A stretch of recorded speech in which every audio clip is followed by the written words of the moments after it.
रहा। तो जवाब इसका यह है कि काफी भारी रहा। आपका 5 साल आप कम जिंदा रहते हैं बांग्लादेशियों से। आज एक बेसिक चीज जो है वो आटा होती है, उसके ही थैले में 20 किलो के थैले में पूरा 1000 रुपए का इजाफा है। आज भारत अपने हथियार और अपने दमखम में यूरोप में एंट्री मार गया है। कि ऐसे लगता है जैसे पाकिस्तान को डिफॉल्ट कराने के लिए बकायदा लॉबी हो रही है, बकायदा एक प्रोपोगेंडा मुहिम चलाई जा रही है। कहते हैं ना, जय जय हो बजरंग बली, तोड़ दुश्मन की नली।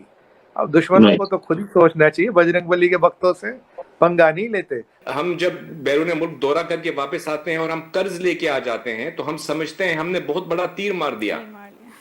कर्ज लेकर आना आप मईशत को मजीद डुबाने के मुतरादिफ है। भीख मांगते फिरो, दरवाजे दरवाजे पे जाकर हमें बचा लो, हमें अल्लाह का वास्ता बचा लो। सऊदी अरब के पास जाते हैं वो आपको ना कर देता है, चाइना के पास जाते हैं वो आपको ना कर देता है। किसी और से आप मांगने के काबिल नहीं रहेंगे, किससे आप मांगेंगे? हर एक से तो आप लड़े हुए हैं। इन्होंने कभी सोचा था कि ऐसा दिन आएगा कि हमें भारत के ड्रग्स को ब्लैक मार्केट से दुनिया भर से उठानवाना पड़ेगा और उससे चाइना का आदमी बचेगा? एक अफगान तालिबान कमांडर कह रहा है, खुदा जाके देखें इन लोगों को कौन फतह करना चाहता है। इनके कर्जे इतने हैं कि हम दे ही नहीं सकेंगे अगर उनका जमीन हमारे हाथ में आ जाए। आज ऐसा कर्म का ऐसा साइकिल चला। आज इनके यहाँ एंटीवायरल ड्रग जो चाहिए दुनिया भर से इंडियन दवाई उठा के मंगवा के खा रहे हैं।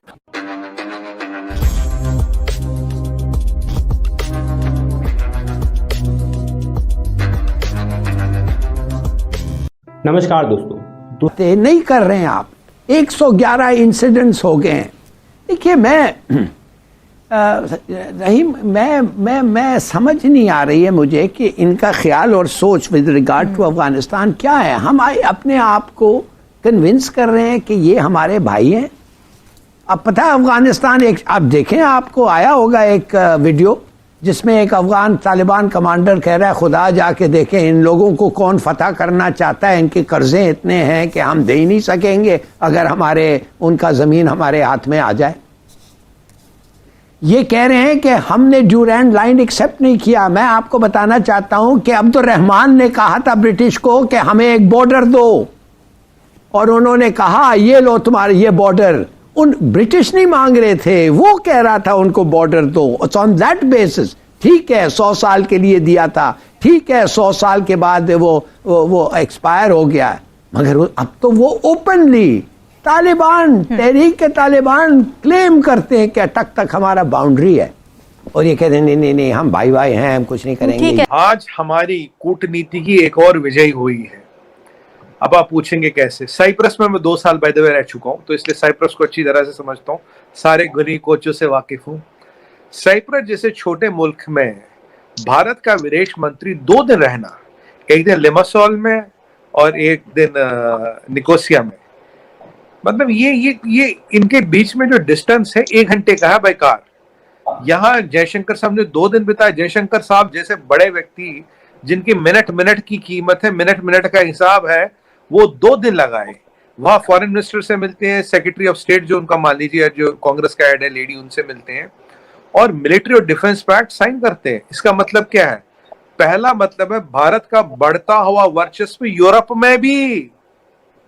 भारत इससे पहले यूरोप में कदम नहीं लग रहा था, डायरेक्टली इंटरव्यू नहीं कर रहा। आज भारत अपने हथियार और अपने दमखम में यूरोप में एंट्री मार गया है, ढंके की चोट पे 2 दिन रह रहे वहां पे। और हमारा, जहां तक मेरी बुद्धि मेरा दिमाग मेरा साथ देता है, आई थिंक 1962 से हमारे साइप्रस से संबंध है, और फिर उसके बाद जयशंकर साहब ऑस्ट्रिया भी जाएंगे, वहां उससे भी पुराना संबंध है, करीब 72 साल से ऑस्ट्रेलिया से संबंध है हमारा। और ये 27 साल में पहले ऐसे विदेश मंत्री को जो ऑस्ट्रिया जाएंगे। देखिए ऑस्ट्रिया एक नॉर्मल चीज है, तो मतलब मैं जो इस चीज से इसको देख रहा हूँ रोहित भाई, ये यूरोप में हम अपना परचम लहरा रहे हैं, मिडिल ईस्ट में हम हैं, अफ्रीका में हम हैं, साउथ अमेरिका में हम हैं, और कहीं ना कहीं अब हम यूरोप में भी अपना परचम लहरा रहे हैं। अर्दोगन की हमाकत हुई थी, अर्दोगन से वो कश्मीर का नाम ले रहा था, उसको एक बार समझाया था, नहीं माना, दिखाया था, नहीं माना। अब की बार क्या किया? हम टाई अप दोनों से कर रहे हैं। अर्दोगन का स्वॉरेन एनिमी है ग्रीस, हम ग्रीस से भी टाई अप कर रहे हैं, हम साइप्रस से भी टाई अप कर रहे हैं। अर्दोगन का जो ताम तंबूरा भी साइप्रस के नॉर्दर्न पार्ट में, ये भी आपको जल्दी हटता नजर आएगा, क्योंकि हमने मिलिट्री पैक्ट किया है। मिलिट्री और डिफेंस पैक्ट। अब मुझे बताइए, साइप्रस जैसी छोटी कंट्री, छोटा सा आइलैंड है, 200 किलोमीटर का है टोटल, वो हमें क्या देगा? उससे हम क्या मिलिट्री लेंगे?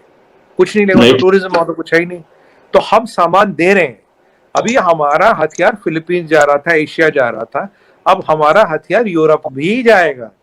इसीलिए रोहित भाई, मैं हमेशा कहता हूँ जियो पॉलिटिक्स में हथियार बनाना आना चाहिए, आप में हथियार बनाने की सलाहियत होनी चाहिए, और अपने क्योंकि हथियार जियो पॉलिटिकल का पावर लेवर है।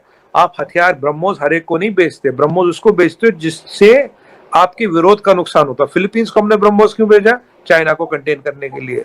अब यहां हम हथियार क्यों बेचेंगे? अब मुझे अभी नहीं पता क्या बेचेंगे क्या नहीं बेचेंगे, पर अर्दोगन की नींद उड़ाने के लिए। ये होती है कूटनीति। अब भारत, जो मैंने हमेशा कहता हूं ना रोहित भाई, महादेव की कृपा से, शक्ति की अनुकंपा से हम घर में घुस के मारते हैं। अब देखिए, मारा है नहीं मारा? और जो खलीफा के घर में उसको मारा ना घुस के। आज किस कंट्री, कौन कंट्री साइप्रस से मिलिट्री अलायंस करने जाता है? मैं super power in making, why does you need Cyprus? You don't need Cyprus.